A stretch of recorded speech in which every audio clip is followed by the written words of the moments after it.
if you sat Taysom Hill, take a sip. Oh shit. Mac Jones' price is gonna keep dropping. He better heal up before people realize that this is the Patriot system and they can make any quarterback look good. TJ Watt can low-key walk into the building after 200 million next year. Because without him, this team looks atrocious. He pushed the fuck out of that motherfucker. I'm not gonna lie to you. Bruh flew. Quick, being problematic. Get the light beam on me ready for electrostatic. Don't you step into this box if you're not batting. Then my gang got tools, you could call them boy crap. Man, this gang got rules, man. You better watch your passes. This ain't not new. And then see some action. What's going on, guys? Welcome to Totally Blitz Podcast. Before we get into our motherfucking, what is this, week 5 recap, do us a favor, go down, subscribe, and like this video. Even comment something, your biggest fucking surprise of the weekend. What blew your mind the most? But as that motherfucker. Every other week he's here. But as always, I'm Paul. Pick 'em, win 'em, Concha, and I'm with. Hey man, you already know it's that boy Kev.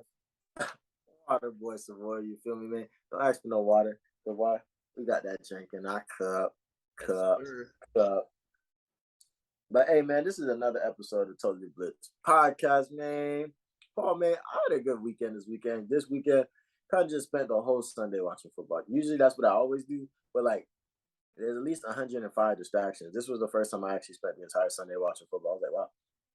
And people would call me, I'd be like, yo, what's up? What you doing watching the game? No, I'm watching the game. Catch you later. That boy Lamar doing his thing right now. You got to come back again. But no, this was an interesting week, and the tone got set immediately after the boys fucked up in London. So before we get into any of the crazy shit that happened this week, let me know how we did in our records this week. Because you've been busting my ass. What, you 2 weeks in a row busting my ass? Yeah, I think 2 or 3. I think 3. That might be got that really bad week. But you turned it around. We've been turning it around. Week 5, 10-4 over here. Kev going 8-6. It really came down to that Rams Cowboys game that really like separated me up by 2 games. But locks and dogs, we both did this. Well, we both had the same dogs. So we both went 0-1. I knew I should have threw the Cowboys in there, but I was like, nah, double the mojo. Carson Wentz needs it. And then on our locks, we both went 1-1. The Eagles didn't come for you. Not the Eagles came for you, but the Jags shit the bed for you. Me, the 49ers balled out for me. The Dolphins, we'll get into it, but it was a tragic Sunday. Don't get me wrong. The Jags ain't shit, and I've been saying this for years now. But Damian Pierce is a dog. Grown-ass man. He had some run. That one run that he almost scored on, I know Marshawn Lynch was in that bit. I'm so proud. But nah, man. Dragging people an extra 4 or 5 yards and shit. That shit is insane. And you understand these are grown men that play like in the professional men's league, like some strong motherfuckers to be dragging. But it's your favorite time of the week. Time for your Water Boys games of the week, right? So this is what's interesting about this week of games, because I low-key could have had 11 or 13. And you wouldn't have been able to argue with me. It would have been like, these are all games of the week, even though it's only like 10 games. But this was a fun-ass fucking weekend, so I'm just kind of I chose not to write them down this week and not kind of just run with it because I didn't know which ones to pick. So I'm going to start off with the ass whooping of the week. And I feel like every motherfucking week, I find a new reason to bring up the Bills. You feel me? The Buffalo Bills, they scored when he threw that 98-yard touchdown to motherfucking Gabe Davis on 3rd down. 3rd and 10. They could have did that, and they could have just took the offense could have took the rest of the game off and won that game. But they continue to put that fucking iron on his ass. Josh Allen had a career day with 424 yards and 4 touchdowns, I believe. Yeah. 3 or 4. 4. And then motherfucking Gabe Davis showing that he's a fucking grown-ass man out here just ripping that bitch from Minka Fitzpatrick. Like, he didn't catch that bitch with one hand in the first place. This game just kept popping up on my red zone. Even James Cook got in that motherfucker. Like, this game would not stop popping up out of my red zone. I'm just like, yo, these motherfuckers are dogs. Like, this is what I called it. I need to go. We need to get a flashback episode. We need to start having flashback shit so I can call them and like, yo, this is the Bills' chance to come through, dominate, and show that the best in the league, man. What is up with your Steelers, though? Because I know how you love you some Mike Tomlin. The offensive line is still just so bad. Najee Harris cannot get anything going, partially because of the O-line. One thing that I would say is that made me not as doubtful as some is that Pickens was being used. Pickens had like over 80 yards. Kenny Pickett over 300 yards. Like they seemed like they were actually moving the ball somewhat, even though it wasn't like they were going far and scoring touchdowns. It did seem like the receivers were happier that Kenny Pickett, and the stats showed it too. Like I think the Bills are still the Bills. Bills had 2 rough weeks back to back. So like now that they're playing against a lesser competition, I'm not shocked that they blew them out. And plus, Steelers beat them last year in like the first 2 weeks. So the Bills, I'm pretty sure they just wanted to, just stamp it that hey, we bust their ass this time around. Yeah, I mean the Steelers did beat them last year. They did upset them boys. I remember that game. But the TJ Watt can low-key walk into the building ask for $200 million next year. Because without him, this team looks atrocious. On defense, they look like you can do anything to them, and there's so many holes in that bitch. So like, yeah, 1-4. We'll see what this team can go. What's your next game right here? Another blowout or? Nah. I just wanted to get that out there because I like talking about my Super Bowl picks. But on to the next one is the motherfucking Commanders, cousin Carl, taking an L to the Tennessee Titans. Derrick Henry, what do you have? 88 yards and a touchdown. Not too bad. No, I think he had 100. I think he broke the 100 number. I want to say he had maybe I'm thinking of in between. I think he did, and then he actually he might have finished the game. I almost took the under on him because I believed in 28 carries, 102 yards. Not bad.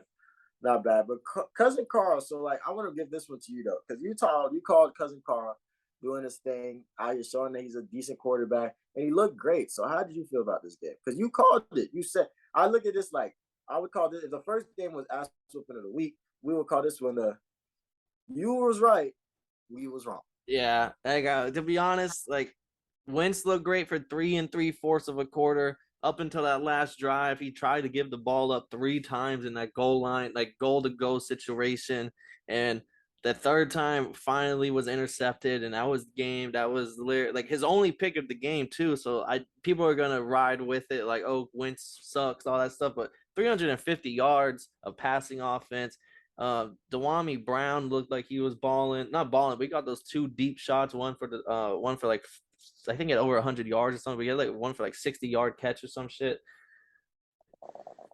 Like everything looked like it was going right until you need Carson. I think the problem with Carson is if his back is against the wall, he might do some reckless shit, and that reckless shit is when he fucks. When it looks like, oh, this is why Carson Wentz is not a good quarterback. But for the rest of the game, like if they were having the lead right there, this would have been like Carson Wentz bounce back week. He had 350 yards, all that blah blah. But that one interception, now this is the story that's going to be told on him, and I don't blame it. Like even Ron Rivera threw him under the bus. They asked him, what's the difference between you and the rest of the NFC East teams? They're all balling right now. He said quarterback. Flat answer. Like that. So Carson Wentz might be on a short leash. We might see Sam Howell, the rookie out of North Carolina, come in. Who knows? We'll see. Bro, I bet you Colts fans is in this bitch screaming they wish they had motherfucking Carson Wentz back. Like the way the Matt Ryan's been playing for them. So like I think you could trip, but this is way not better. He's better than Taylor Heineke last year. Yeah, I mean, like 350 yards in that one interception. Like if he didn't have that, I mean, even if they just got stopped without him throwing the interception, I feel like it's not that big of a deal. Especially since Aaron Rodgers went through the same motherfucking thing. God damn. Josh Allen is nice. But on to my final game. So this is where shit gets tricky, right? Because I wanted to go top of the morning London, the Giants out here make everything look good against the motherfucking Packers. But can't do it. There was one game I was locked in on during Sunday and what won, and it was those Chargers versus them Browns, kid. That shit was a fucking slobber knocker. I felt like the Browns really came through ready to play. Jacoby Brissett was looking playable, and the Chargers had to really kind of show out. And then Brandon Staley, dumbass, going for it on 4th and 1 in the motherfucking at midfield. bitch, motherfucking, like you said, man, they ain't got no motherfucking timeouts. Punt the motherfucking ball. Yeah, pin them. Have them like the only thing that's been working for them is their rush offense. Facts.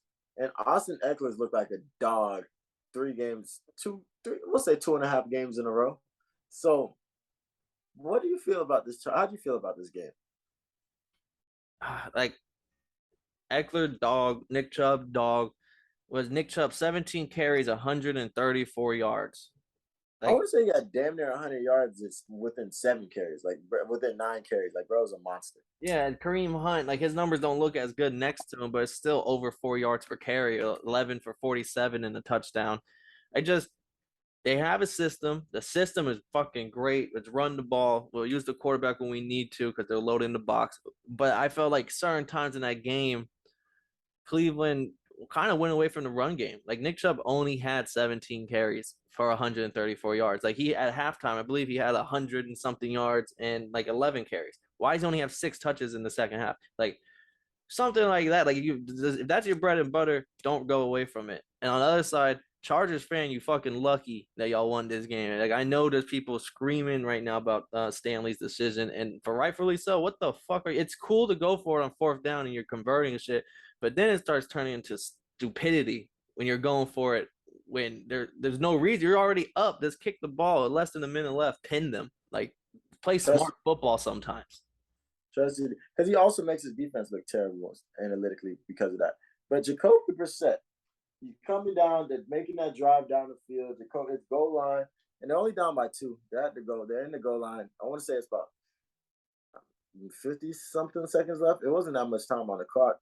Throws this pick, kind of bails them boys out. Yeah. But what's your take on this Charger team? Like they kind of got bailed out on that one. I don't know if Deshaun Watson's throwing that pick. So, what is your take on this Charger team? Justin Herbert, how do you do? Let me check. The Chargers I can't take them serious as a title hopeful the way they play, but I can say that they are a fun team to watch. Like what do you have? 228 yards, 22 of 34. So it's not like he had a great day, but not a bad day in the office either. But I just like the Chargers. You can't be making those stupid decisions. Like the coach right there just really like, and his defense was, I trusted my defense in that situation. Man, if you trust your defense, then you punt the ball and pin them. You don't, if you trust your defense, you don't give them a short field for the other team to work on them. They're going to be the funnest team to watch because of these stupid decisions, these bonehead decisions, but they're not, I can't take them seriously as like, oh, this team might win a Super Bowl. It's like, well, no team wins Super Bowls when you're doing little shit like that to beat yourself. Dead ass. And I think if it continues, like, even if they're decent, they might give him the boot next year if this continues. Like, they can make the playoffs, but if he continues with this 4th quarter bullshit, he really might get the boot. This 4th down shit. No, yeah. I mean, even Keenan Allen on Twitter, what the fuck are we doing? Like, that's just summing enough. Like you're a wide receiver watching the game at home because he's hurt right now. Is even calling, like, he's not just calling it out within the building. He's on Twitter calling out this decision. Yeah. But that game was lit though. At the end of the day, that shit was fire. I think the offenses came ready to play, and it was tough and gritty. I love to see every second of it. Like that, those plays were nice. But that's your Water Boys games of the week. I really could have put like 5 or 6 or 7 of motherfuckers, but I just chose those 3. And we're going to come back with some more next week. But let's go across the pond, big homie. Top of the morning. This might be my honorable mention for Water Boys games of the week. But top of the morning, man, we in London with it, bro. What the fuck happened? Green Bay just fell apart the second half. You scored 20 of your 22 points in the first half. Aaron Rodgers looking good, 2 touchdowns. I want to say Aaron Jones is looking great, but like it's looking good. Randall Cobb has over 100, not over 100 yards. I think 99 yards. So like he was being used in the passing offense. Like then the second half, they just let like Barkley just never died, and Daniel Jones is actually looked pretty damn good out there.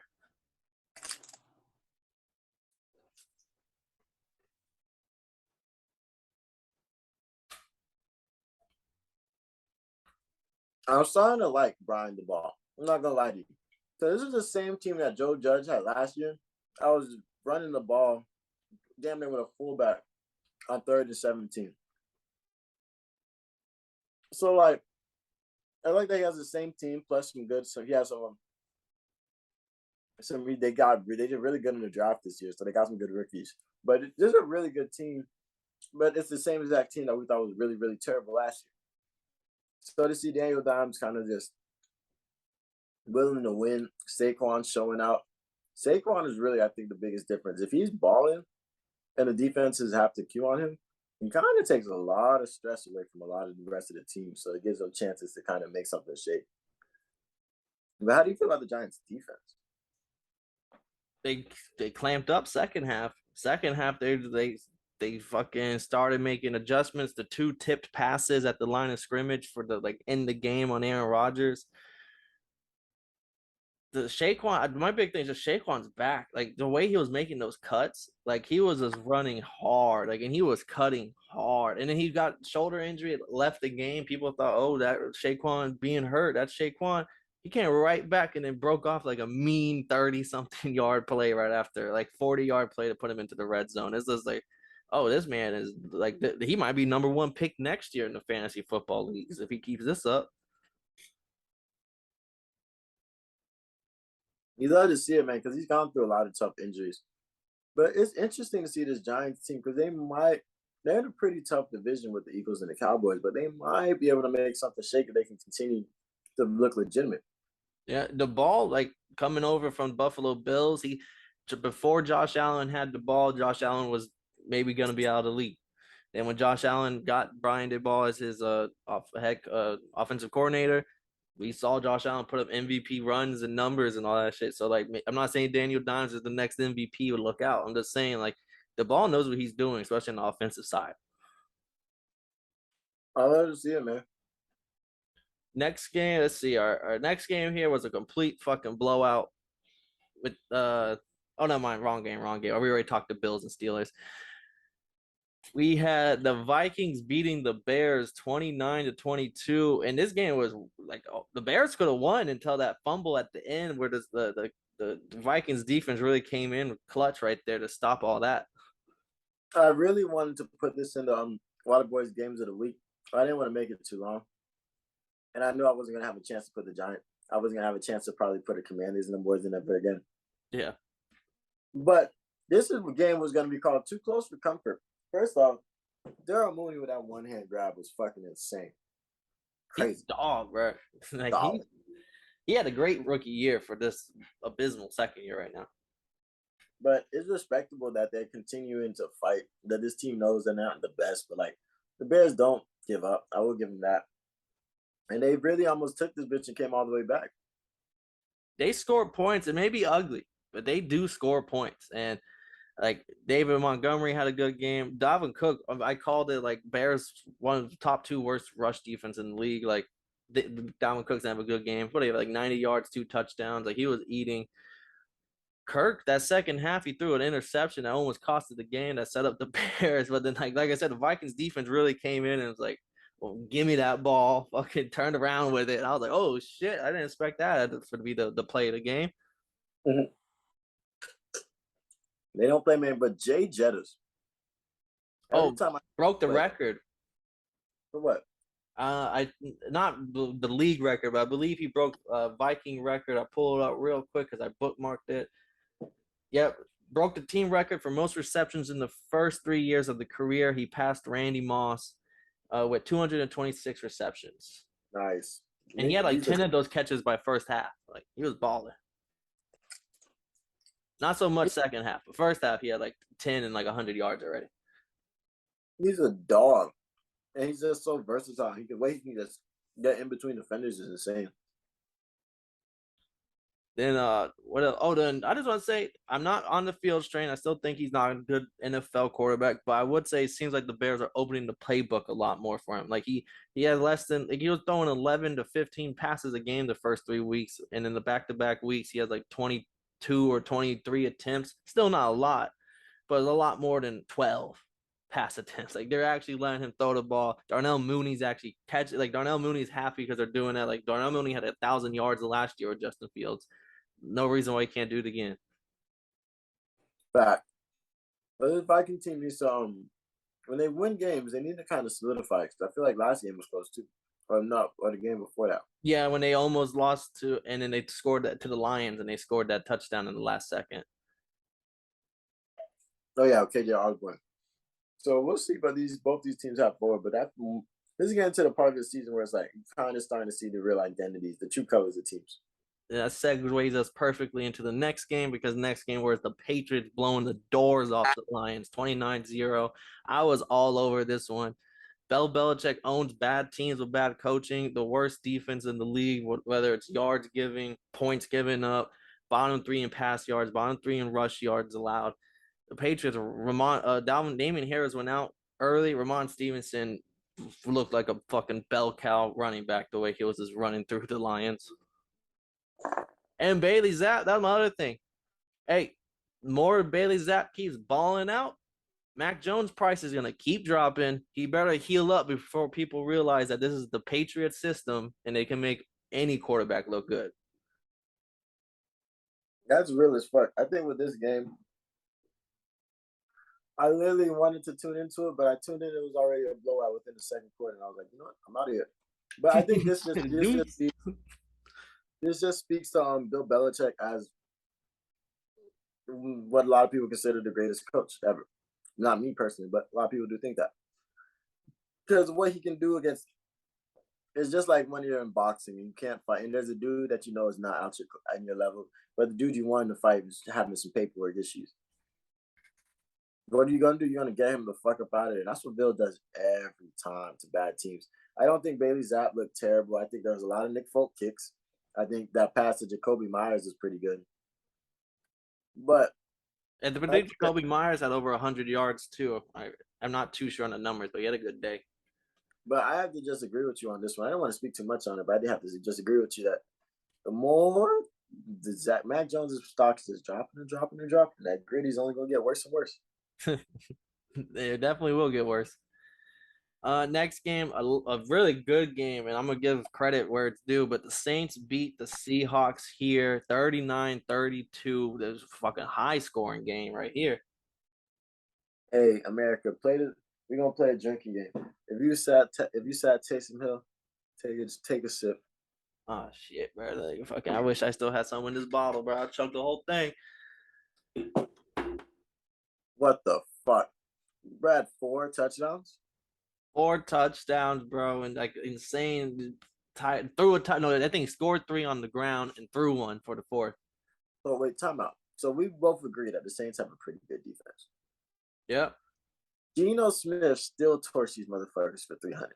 That's why I said I will give credit where credit's due, because I did say if the Saints beat the Seahawks, if the Seahawks do put up more than like 20, 23 points and they look like a good offense, I'm going to give them credit, because I'm not going to be like, oh, they're only scoring on bad teams. Like, no, they just fucking Geno was throwing dart. Like Tyler Lockett, that shot fucking for that touchdown, that was literally like what Russ was doing for all his time. Like the moon shots over 3 defenders. And then he made one throw and he's rolling out on one leg, this fucking dime. I'm just like, wow. Like, okay, Geno Smith FU tours in full effect right now. He has something to say, man. I didn't know that last time I've seen Geno Smith, he was playing for the Jets. That's the last time I seen him play slightly decent. So to see him coming out of ball these last couple of games is interesting. Let's see if he can keep that shit up. These fucking Saints are insane. There's nothing you can do about these motherfuckers. These motherfuckers. You think Taysom Hill is going to start a quarterback next week? No, I think Dalton's kind of like Dalton's playing good right now. Like, I just think he makes the quicker read out of him and Winston. And that's all you really need with like Olave. I know Olave got hurt, but that touchdown that he went up to get it on his way, like that was just insane. But like Dalton put it in the perfect place for him to get it. I just think he's making good reads. I still think Winston probably will get the start when he comes back, but like Dalton's making it kind of tough. They're gonna be like, okay, Winston, let's make sure you're fully healthy. Let's just keep sitting you till you're full healthy. Nah, and that Chris Olave, that he hit his head hard. Like I respect that they kept that as a touchdown. Though. I was like, okay, that's fine. And Rashad, only other news before we move to the next game is Rashad Penny broke his tibia. He will be out. Was successful surgery today, so rehab is where he's going to be going. He might be out for a while. But Kenneth Walker out of Michigan, he looked pretty good when he came in. There's a reason why they drafted him. He was like the second running back off the board. He's second or third, but Alabama running back. I know Michigan running back Kenneth Walker. I mean, y'all used a good pick for him on a reason. This is like he's finally healthy. He was hurt when Penny became the starter. Now Penny got hurt, and now Walker's going to be starting the rest of the year. Interesting. Go pick him up in the waiver wires if he's available. You already got. I don't have him yet. Waivers don't go through till tonight, so we'll see if someone has a waiver priority, they'll get him. Next game we have is the Jets blowing out my Miami Dolphins. People are gonna ride us for this. I know Jets fans are happy to celebrate it like it's the Super Bowl. I give them, hey, y'all win. That on to next week, but Teddy B got hurt the first game. Not first game, the very first snap. Skyler, 7th round rookie, Skyler comes in. He didn't look too good. He looked like a 7th round rookie. We had no Xavier Howard, so we had a rookie cornerback as cornerback 1. Zach Wilson still didn't look great. It was a lot of dink and dunce and a lot of run after catch. Like Breece Hall looked pretty good. He had a couple, like one big run for like 40 yards, like 2 touchdowns on the ground, not on the ground, but like on the day. I just don't think Zach Wilson is still the guy, and like people are gonna like kind of take this as like, oh, the Jets are gonna be legit. It's like, man, we're like that quarterback getting hurt, and then our left tackle Pro Bowler that we got in the fucking free agency got hurt like within the first drive. It's just, I'm taking this as a grain of salt. When we get Tua back, it's just on to the next week. But Jets are gonna be living this up and like thinking Zach Wilson is the Messiah after this game. Hey, 2-0 after the injury, man. I hope they enjoy it. I've never seen the Jets really win more than 2 games in a season. So I hope they enjoy it, man. They look good. They beat the Browns earlier in the season on some bullshit. They beat y'all because I just thought it was crazy that Teddy Bridgewater got hurt and he couldn't come back into the game because of the new rule that got implemented literally like 2 days before the game. And the issue with this is they said, so he cleared concussion protocols. He passed all that.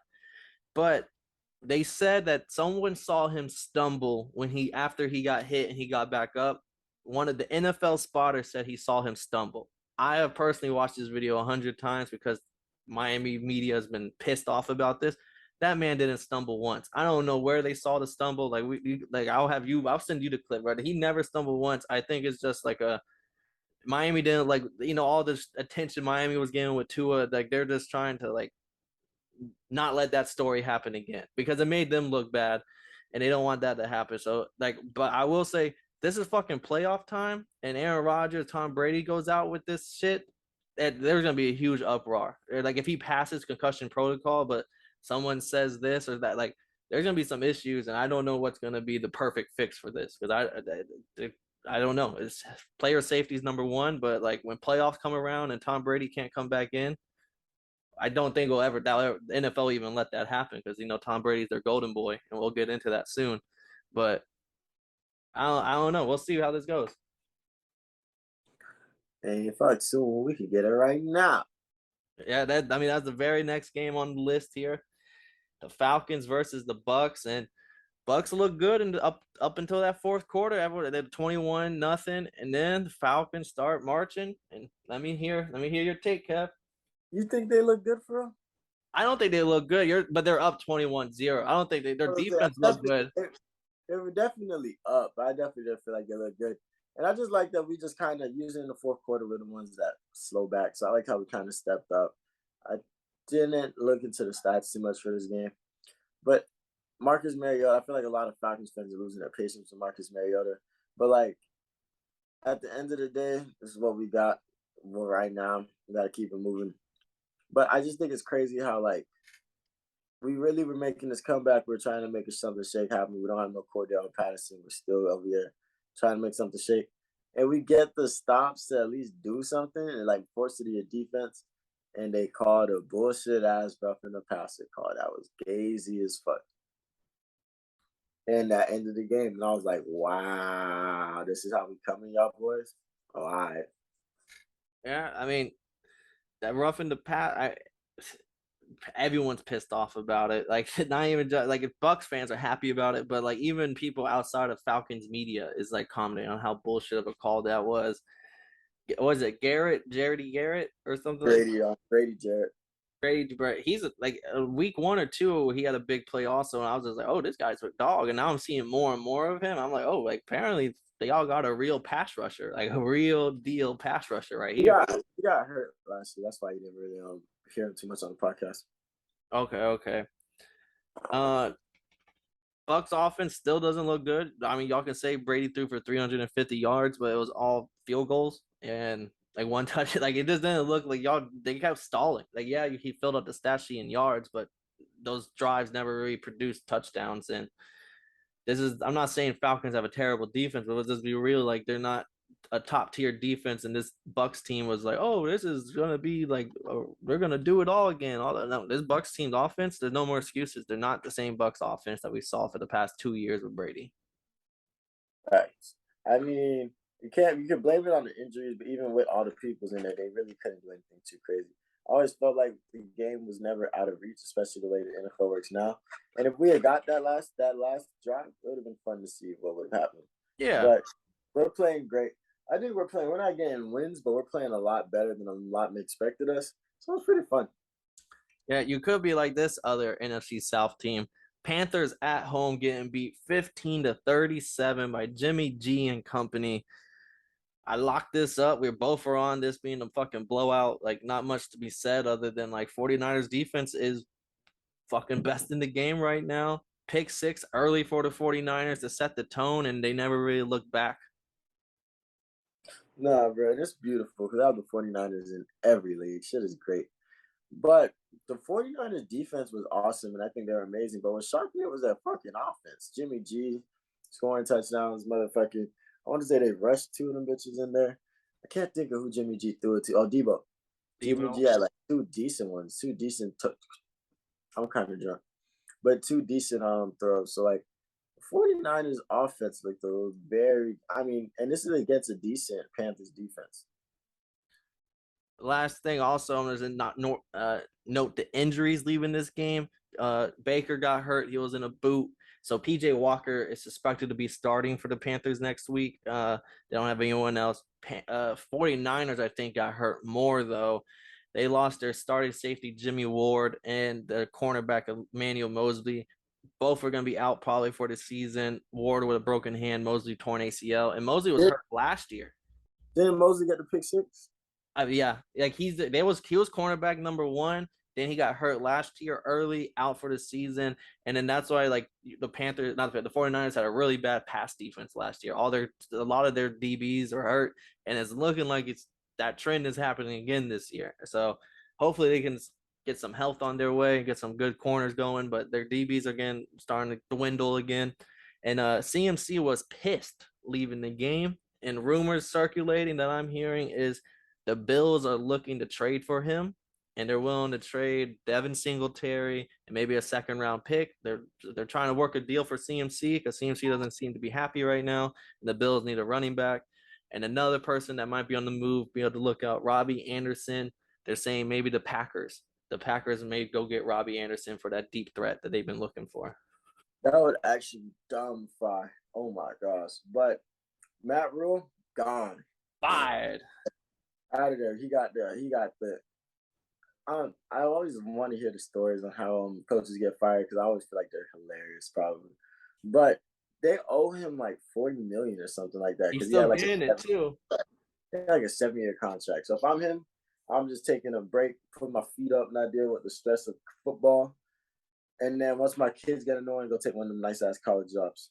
Tony, Nebraska, I said it since week 2. I said he'll get fired and be the head coach by the end of the season for Nebraska.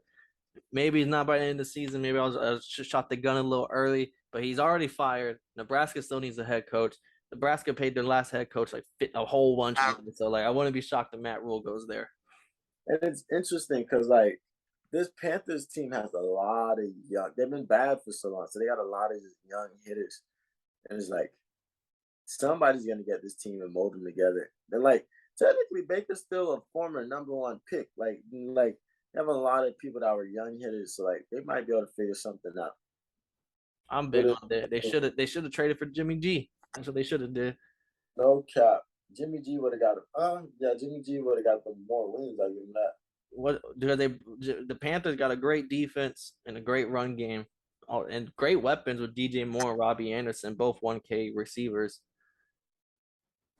Next game, I was all over this one. This was fucking. I was put into a fucking newsletter in one of my betting websites for this game because it was the lock of the week. The Cowboys beating the Rams 22-10. And everything we said about the Bucks, I think we can say about the Rams. Their offense is not good right now.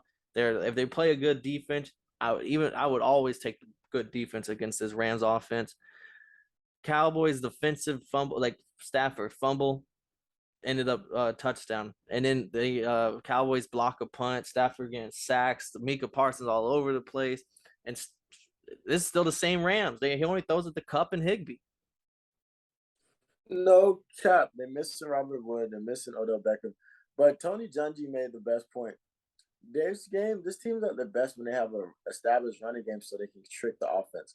They can't trick so they can trick the defense. They can't trick this defense. They know exactly where they're going. And Matthew Stafford's looked atrocious. Cam Akers look bad. So it's interesting to see like what Sean McVay will have in the bag for the boys. But if they don't figure this shit out soon, they're not making the playoffs. Yeah, no, the Cam Akers and Darrell Henderson, both running backs, are just not doing shit. Like not doing nothing with their carries. And Stafford, this is something. Him and Matt Ryan both got the same amount of sacks, 21, same touchdowns with 5, and same interceptions with 7. And both of them have shitty ass O lines in front of them right now. And the Rams, ever since Whitworth retired, that O line, like that was the big question going into the year, and it is terrible. And this is no takeaway from the Cowboys. The defense has been balling. 5 sacks. Hey, Cooper Kupp, only thing good was Cooper Kupp got his longest touchdown ever, 75-yarder this year. And guess who got Cooper Kupp in fantasy? Next game, Eagles beating the Cardinals 20-17. This came down to the very last play here. What did you think of this game? Bro, man, this was fun. This was fun because like I wanted to watch this. I watched this game on the screen because I wanted to see the running quarterbacks go against each other. I thought it'd be really nice and stuff like that. I just think it's crazy that this game was so close. I really thought the Eagles was going to take it and run with it, but the Cardinals are back. So is the Cardinals just a slow starting team, or the Eagles? So this made me ask the question: are the Cardinals a slow starting team, or do the Eagles just have just only work in spurts? Like they can only work in spurts. Because Dicker, the kicker, is the one that got him the game-winning touchdown. But they did game-winning field goal. But what, like 2 minutes left, a minute left? Yep. I don't know. So I would just say, because it's hard to judge this game. Because in this game, one of the big things I wrote down is I don't want to say the Cardinals look good. I just think the Eagles look bad. The Eagles, like you called it, you said this would be you're kind of so weird about this game because you felt like Eagles will come back down to earth this game. And that's what I felt like I was watching. I felt like this, especially in that second half, like Kyler being able to make some throws here and there on Slay and Bradbury. And I'm like, yeah, you're not going to win cornerback battle every week, but you do still have phenomenal corners. But the big thing to me is that so everyone's going to talk about that last play where Kyler slid and he spikes it. And he says that Cliff Kingsbury was in his ear telling him to spike the ball. So then that's what Kyler did. Now it's 4th down, and you got to kick a field goal. Field goal misses. One of the worst misses I've seen. That shit went way to the right. That bitch was way over there. And they said it's in Arizona. There's no wind like that. He just that was their backup kicker, Matt Rhule. This dude that got cut from by the Chiefs. Mm-hmm. And my thing was, like, I understand what everyone's saying, but that play right there was a difference. We talked about it in the picks. That play was a difference between Jalen Hurts and Kyler Murray. Kyler Murray is going to slide right there, be short a yard. Jalen Hurts is going to lower that shoulder because he's not sure if he's got the first down. He's going to fight for that one because he's not 100% certain if he got it yet. So he's going to fucking lower the shoulder, get that yard, and now you can work with it. So like Kyler, like he's smaller, so I know he's not lowering the shoulder. I understand he's not a big guy, but like I don't know. That's just one of the things I wrote down. Like, I'm not saying that I'm not big on Kyler, but that was one of the things right there. I was just like, bro, he should have lowered his shoulder, made sure he got that first down, but he can't do it. He's not built for that. He would have separated his shit, no cap. But this was a great fucking game. The fact that it was close. I just want to know, DeAndre Hopkins comes back sooner than soon. So what happens with this team is going to be very interesting because this is their time to stack up wins, and they haven't stacked up a lot. We're gonna see, because James Conner hasn't established no running presence. He's not looking like an RB1. They're looking like they fucking send out Chase Edmonds for no reason at this point. So when D-Hop gets back, I just think Kyler Murray's gonna be throwing the ball 40 times a game to win type shit. I'll never forget though. Well, don't forget, Kyler demanded money and still had 2 years left in his contract. Like he still had 2 years left in his full contract, and he got his $200 million. He's been playing like shit since. I have what is it? They fucking drop every week. They drop the stat, bro. Here it is. This is because it was double XP weekend, and of course Kyler Murray lost. And every time Call of Duty has double XP weekend, he is now 3-43 in his overall. Fucking dead. Yeah, so like maybe he's spending time gaming. Maybe this is why people in their contract has said when you watch film, you can't be playing games, you can't be watching TV, can't be doing this. It has to be strictly film. There's reasons for all this shit. They can cover it up like, oh, we didn't mean no. Y'all meant something when y'all put that in there, and I think it's starting to show. And this man demanded $200 million. He's not playing like he's worth it, and he's finessing.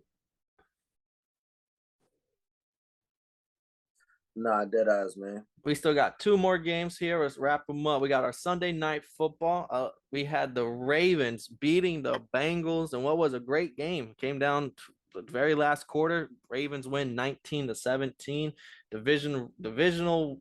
I think they're in the lead in the division now. So how do you like this game? It's crazy that this division might not be shit, which is interesting. But this game was another too close for comfort game. I think Lamar, he had a lot of pros, but he also had a lot of cons. He had a lot of ups, he had some downs. And at the end of the day, they drove it down and they got into field goal range and they hit him. But those overthrows killer because like that's 2 touchdowns right there. Don't get me wrong, they was on the same drive within the same 4 down. But if you get those timing right with your receivers, and I think that's also the difference between him and like a receiver and another quarterback that has like a Gabe Davis. I'm not saying Josh Allen, but if you had like a Gabe Davis or a DeAndre Hopkins or like even Derek Carr and Devante Adams, like a player like that, they're gonna make those plays, make you look a little bit better on those plays. But he got what he got, man. They say the Ravens spend the least amount of money at wide receiver out of all the teams. So you got to get his connections right. But the Bengals on the other side didn't play terrible. What the fuck happened to T. Higgins? He just didn't. Like, I guess Humphrey, whoever was on him, didn't let his ass get nothing. Not a thing, because I'm zilch. Jamar Chase too, though. Like Jamar Chase didn't have a great game. I think he scored that 1 touchdown to save the day, but like he's not having those 150-yard games. Nah, no cap. They're not going for that no more. But this wasn't a terrible game. I enjoyed it, but like it's interesting to see how both these teams go because I just think this is still like an illegitimate phase of the season. So it's tough for me to make final picks. Like, okay, the Ravens are good. The Ravens are a contender. They can win games. The Ravens can win games, and they are a contender.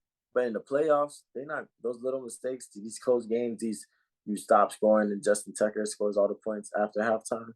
It's gonna get you stuck. And I love the Ravens to the This is the game that we see Lamar playing like playoffs, and this is why people always give him his shit when in playoffs you don't do the same thing. All the numbers are different versus the regular season.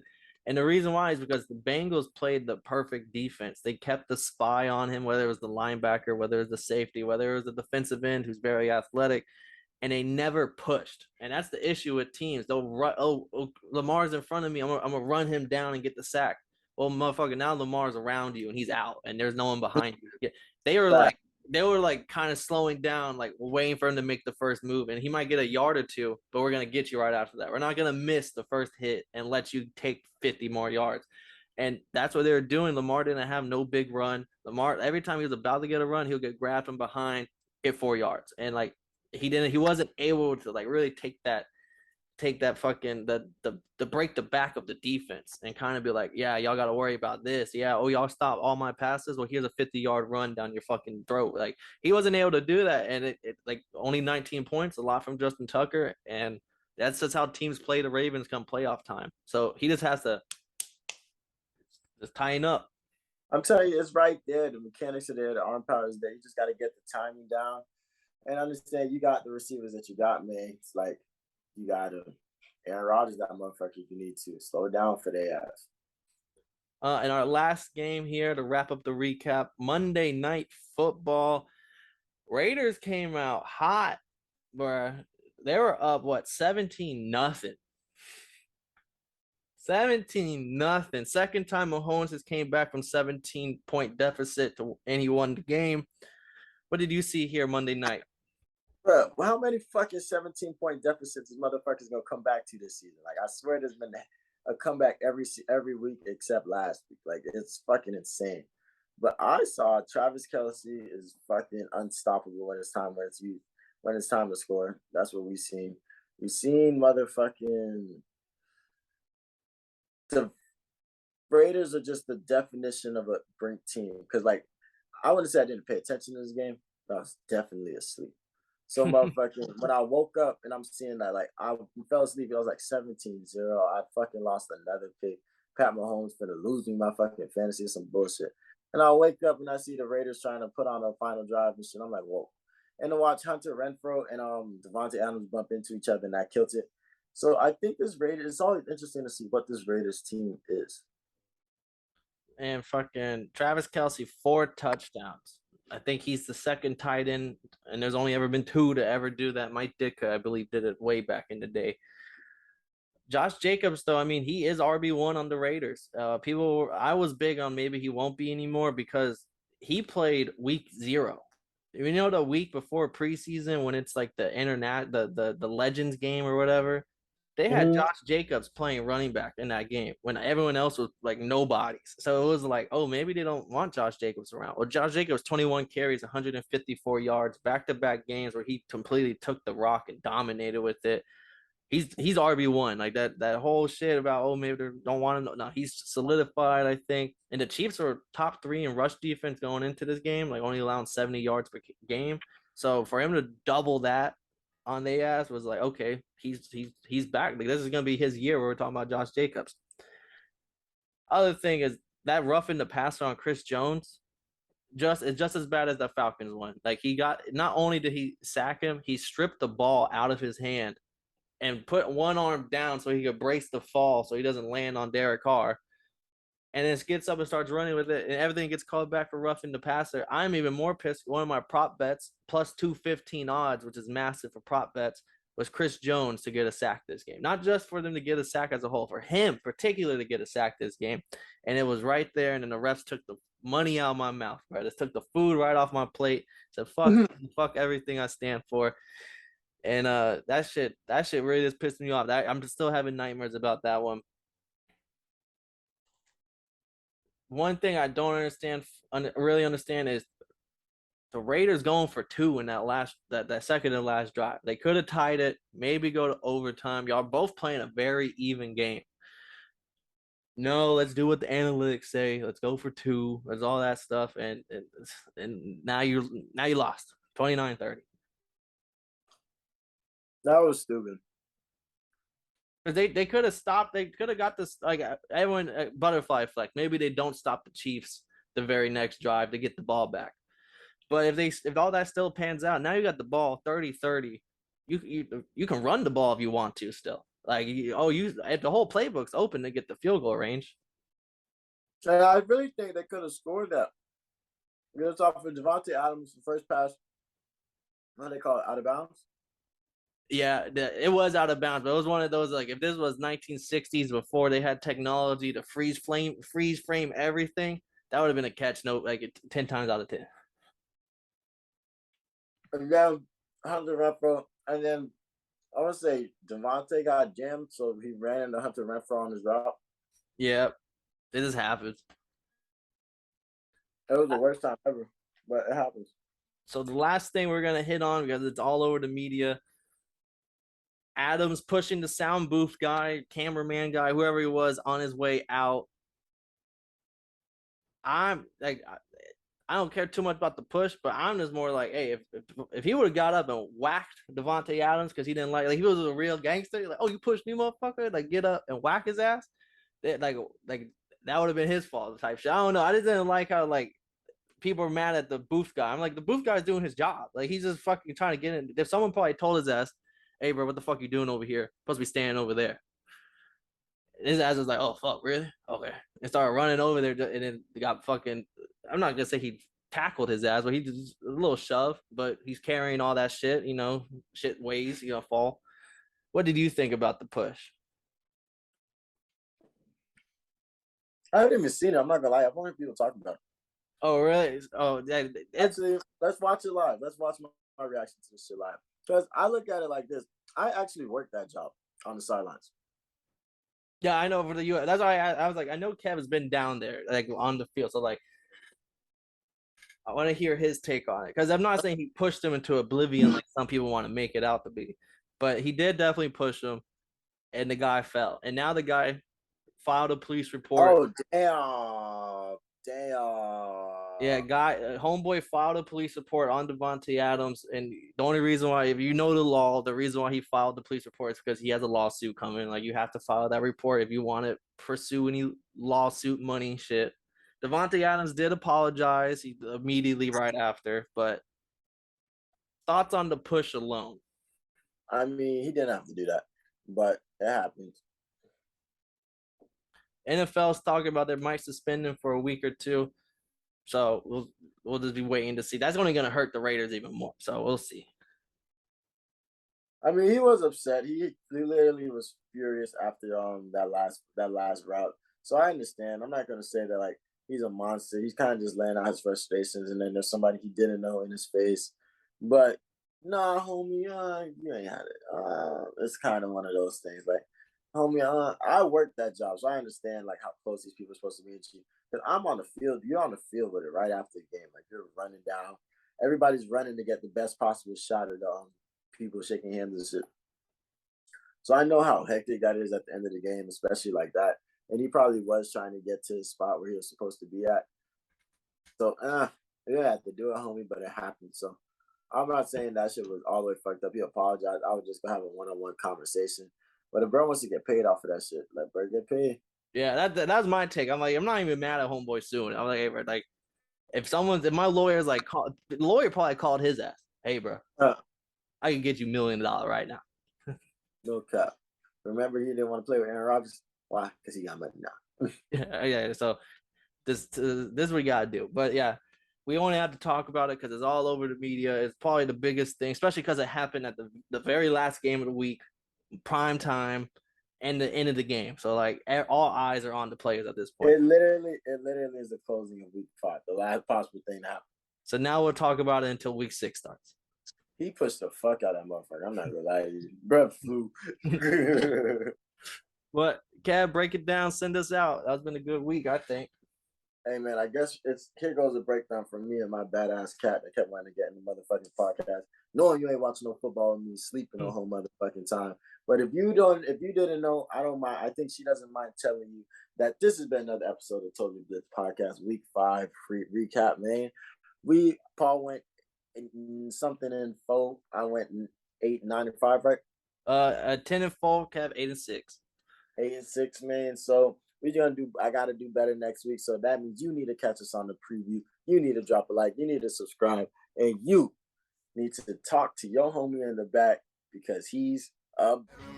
Passing out the medicines. We've been on that rock star regimen, knowing that I'm heaven sent, higher than I ever been. I got a